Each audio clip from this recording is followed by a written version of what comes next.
Hello दोस्तों, स्वागत है आपका। मैं आज इस वीडियो में बात करने वाला हूँ। सबसे पहले मैं बता दूं, अगर आप हिंदी मीडियम के स्टूडेंट हो तो यह वीडियो आपके लिए बहुत इंपॉर्टेंट होने वाली है। मैं इंग्लिश के बारे में बात करूँगा इस वीडियो में। आप कोई भी एग्जाम की तैयारी कर रहे हो, जिस एग्जाम में इंग्लिश आती है मैं उसके बारे में बात करूँगा। अगर आप हिंदी मीडियम के मेरे जैसे, क्योंकि मैं भी खुद हिंदी मीडियम का हूँ, तो यह वीडियो आपके लिए बहुत इंपॉर्टेंट है। आप वीडियो को पूरा देखना। मैं आपको इंग्लिश के बारे में बताऊँगा। आपने चाहे एसएससी का टारगेट एग्जाम कर रखा हो, 2026 का एसएससी का टारगेट कर रखा हो, चाहे अपने एमटीएस हो, सीएचएसएल हो, सीपीयू हो, या कोई भी जिसमें इंग्लिश आती है आपकी, मैं बिल्कुल बेसिक से आपको बताऊंगा। सबसे पहले मैं आपको एक बात बता देता हूँ कि हो सकता है कि सभी का डिफरेंट तरीका होता है। जैसे कोई टीचर, पूरा यूट्यूब भरा पड़ा है कि टीचर बोलते हैं कि ग्रामर रटो, कोई बोलता है कि बुकैब रटो, कोई बोलता है कि ये करो, पूरा यूट्यूब भरा पड़ा है। लेकिन आपको इफेक्टिव लगे किसी की स्ट्रेटेजी? मुझे तो लगता नहीं है, क्योंकि जो बात है रियलिटी वो कोई बताता ही नहीं है ठीक से। बस ऐसे ऐसे इंटरव्यू लाते हैं कि 1 महीने में सिलेक्शन हो गया, उसका 3 महीने में हो गया।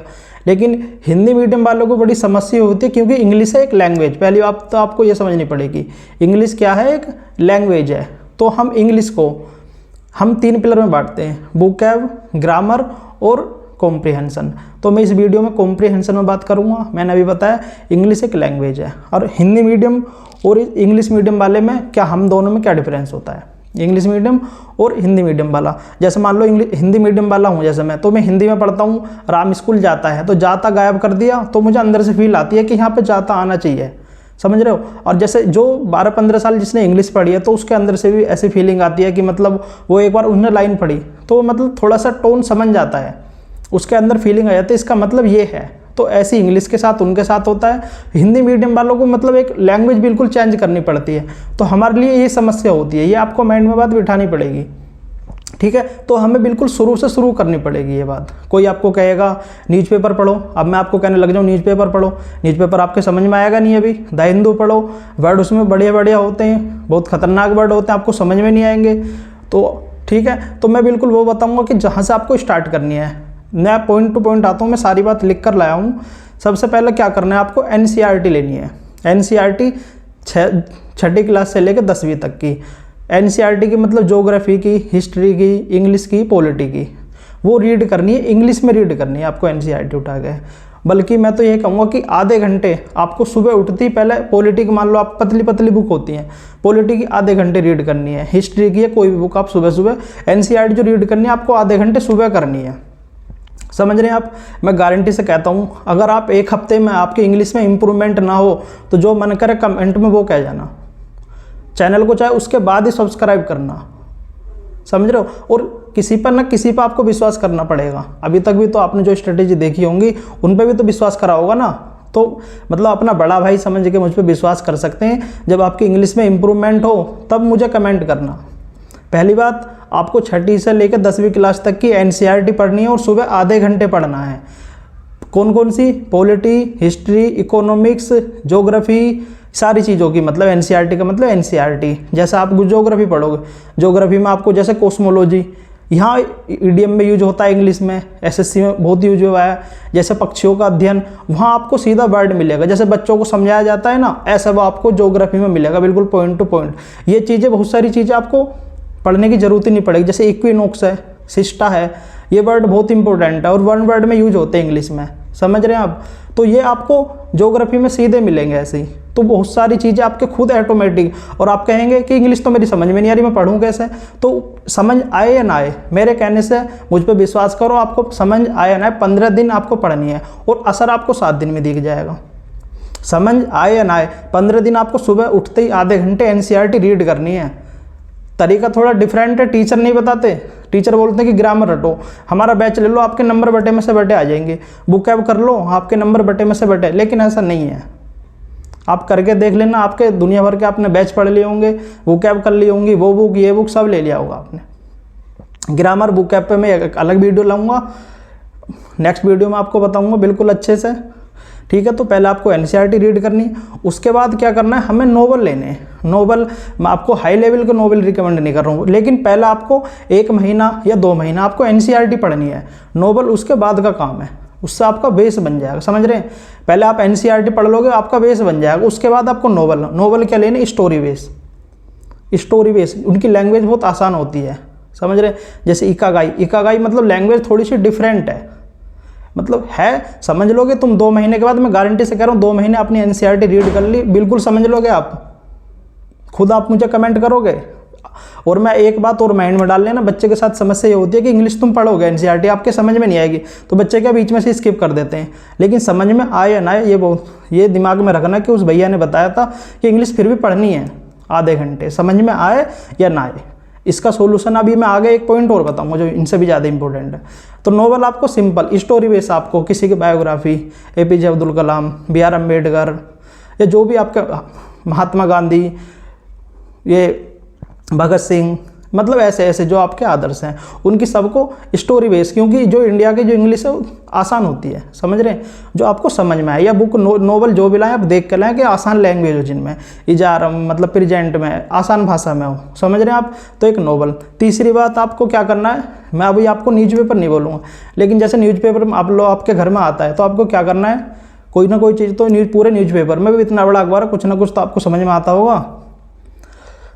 जैसे आप राजनीति से बातें कुछ समझ में आती होंगी, स्पोर्ट्स है, या कोई एक्टर के बारे में, या कोई दुर्घटना होगी उसके बारे में, कुछ ना कुछ तो आपको समझ में आता होगा, मतलब कुछ ना कुछ 10-15 मिनट उसमें से रीड कर लेना है।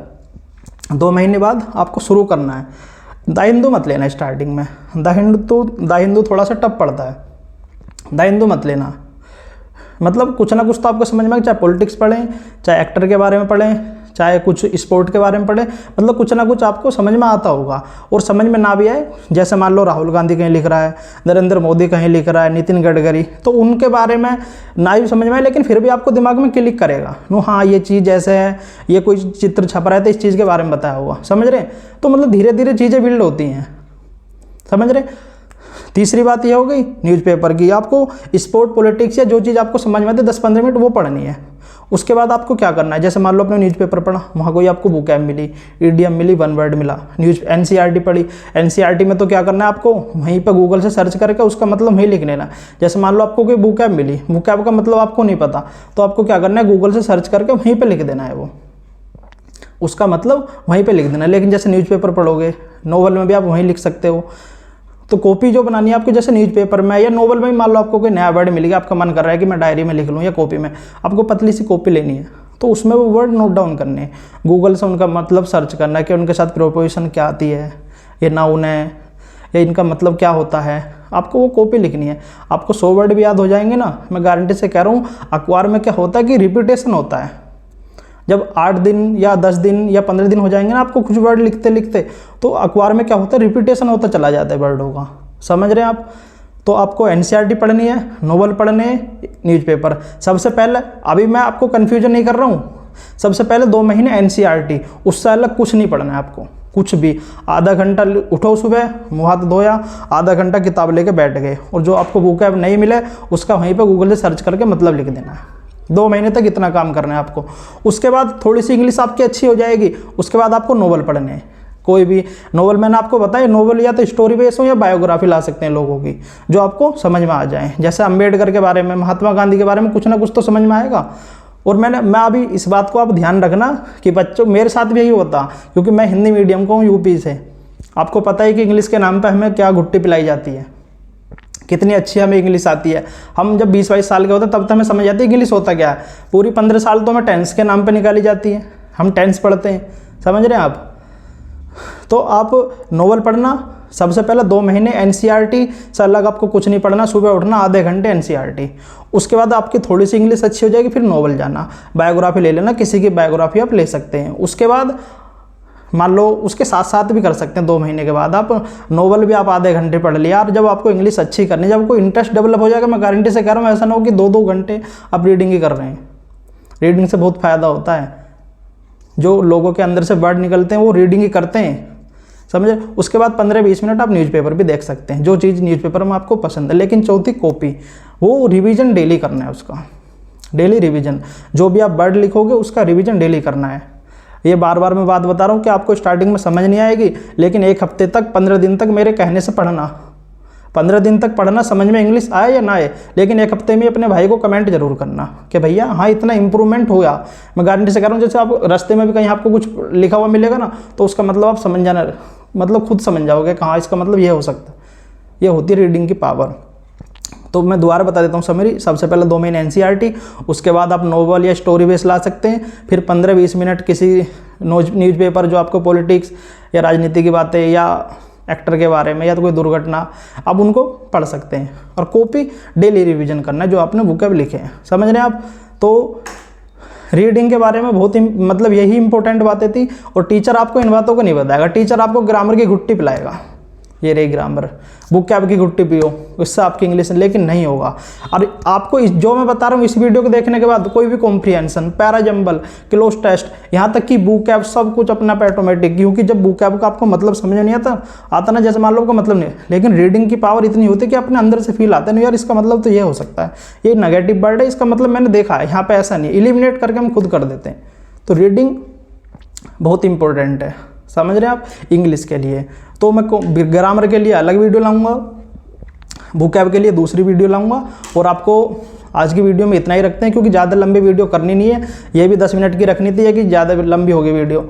मिलते हैं नेक्स्ट वीडियो में। अगर दोस्तों आपको वीडियो अच्छी लगे तो कमेंट जरूर करें, और वीडियो को लाइक भी करनी है, और चैनल को सब्सक्राइब भी करें, क्योंकि आप मुझे कमेंट भी कर सकते हैं किसी चीज़ के बारे में, आपको कमेंट टॉपिक मतलब वीडियो चाहिए, मैथ के, रीजनिंग के, या किसी भी चीज़ के बारे में, आपको मुझे कमेंट जरूर करना।